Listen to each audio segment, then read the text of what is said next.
Dating is wild. One minute you're thinking about your future kids' names, the next you're Googling early signs of narcissism. So today, I'm gonna read 8 real-life situations and we're gonna answer the question, is this dating anxiety or a red flag? This first person says, only like 2 dates in with this guy and he took 6 hours to respond to my text. Am I crazy or is this just genuine disinterest? Like, just tell me you hate me already. I can't take it. So the verdict on this one, I think is interesting. I'm gonna call this dating anxiety. This person could be caught up at work, they could be hanging out with friends, there could be some sort of an emergency. That lack of response time doesn't mean that there's something about you or any genuine disinterest. This kind of panic usually isn't about the actual delay. It's about what you think the delay means, that you're being rejected, that what you said was wrong, that it might be over. But unless their communication is consistently delayed or they've shown signs of disinterest, it might just be a fear of being left behind, getting in the way. This next person says, just found out she's 32, not 36. I guess she liked me and when she heard my age, didn't want to seem too young. It's not a big difference, but it feels weird, so I don't know. Verdict on this one. Could be a red flag. When someone chooses dishonesty before you even get to know each other, they're telling you how they handle vulnerability and rejection, and that's through control. So even if they spin it as harmless, it's a big indicator of the way that they might show up for you in the relationship. And that can rightfully make you wonder what else they're willing to blur later for their own convenience. Before we move on to the next one, I just want to give some quick definitions here for clarity. Dating anxiety is the worry or fear that shows up in romantic situations, especially early on. It often involves overthinking, second-guessing yourself, or assuming the worst, even when there's no clear sign of a problem. It's usually driven by past experiences or even attachment wounds, not the actual behavior of the other person. Red flags are signs that something in the relationship may be unhealthy or unsafe. These are patterns or behaviors like dishonesty, boundary pushing, or even emotional unavailability that tend to cause harm over time. Red flags aren't just about your feelings, they're about observable concerns and the other person's actions. A helpful way to think about this is that dating anxiety is an internal fear influenced by one's past, whereas red flags are observable external behaviors happening in the present. Cool, let's move on to the next one. Been staring at this text for 20 minutes. She responded maybe with a period. Is that normal, passive aggressive? Send help, please. So the verdict on this one, I think it's some dating anxiety. This person responded in a way that maybe made you second guess yourself, the situation, what's going on. If the texts are neutral or warm and she's showing up consistently, sounds more like an anxious attachment style than poor communication. When you've been burned before, neutrality can feel like a threat, even when it's not. For the next one, the first date, and this guy called both of his exes manipulative. Said they were crazy and emotionally unstable.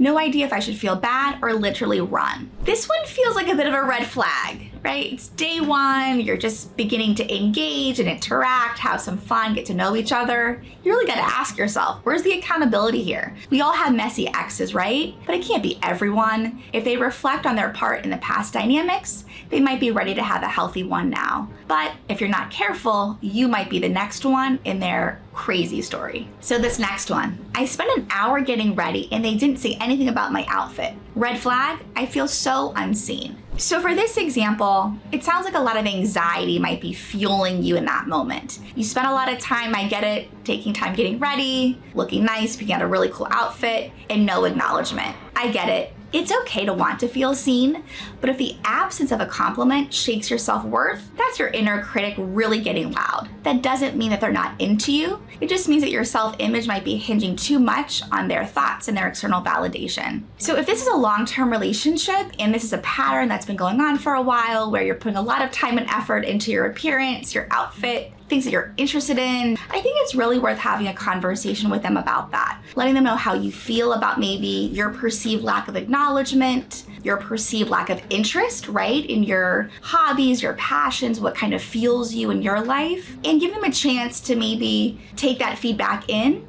and then action on it and do something differently, right? They might just really not know that that's important to you, that verbalizing these things really means a lot to you. So that would be my advice if this is something that you really care about and something that you're really invested in the future. So for this one, he keeps making jokes about me being clingy in front of his friends. I told him it's embarrassing to say stuff like that to me, and he just keeps saying he was kidding and I'm too sensitive. This one is really common. I think I've seen this a lot in friends and colleagues and in my own life. I think the verdict for this, it's a big red flag. Disguising criticism as a joke is a common tactic to really undermine and deflect. If someone hurts you, laughs, and then blames you for reacting, that's not a joke. That's emotional erosion. It chips away at you over time and at your confidence. And if they can't respect your boundaries now, it's really not gonna get any better later. So for the next one, every time we have plans, I feel this pit in my stomach. Everything has been fine so far, but I'm just really worried that we're not perfect for each other, and I'm pretty much waiting for something to go wrong. So for this one, it sounds like a lot of dating anxiety that's showing up somatically right through the body. It's causing a lot of negative thoughts, irrational thoughts, what we might even call catastrophic thinking. When your past taught you that love comes with tension or inconsistency, calm can feel suspicious. That unease might not be about them, it might be about your body waiting for the other shoe to drop. The question isn't always, are they safe? Sometimes it's, am I used to safety enough to trust it? The last one for today. She says she doesn't want anything serious right now, but still wants to hang out 4 nights a week, have sleepovers, meet my friends. This one is a red flag. She's saying one thing, but the expectations and the behaviors and the desires are really on the other end of the spectrum. If someone tells you up front they can't commit, but behaves like a partner, they're getting emotional intimacy without the accountability. And if you're hoping they'll change their mind, you're building a relationship on fantasy, not reality. That usually ends in confusion or heartbreak, but for you. So here's the thing, right? Anxiety and red flags both make your stomach drop, but one's an internal alarm from the past, and the other is a signal that something's off right now.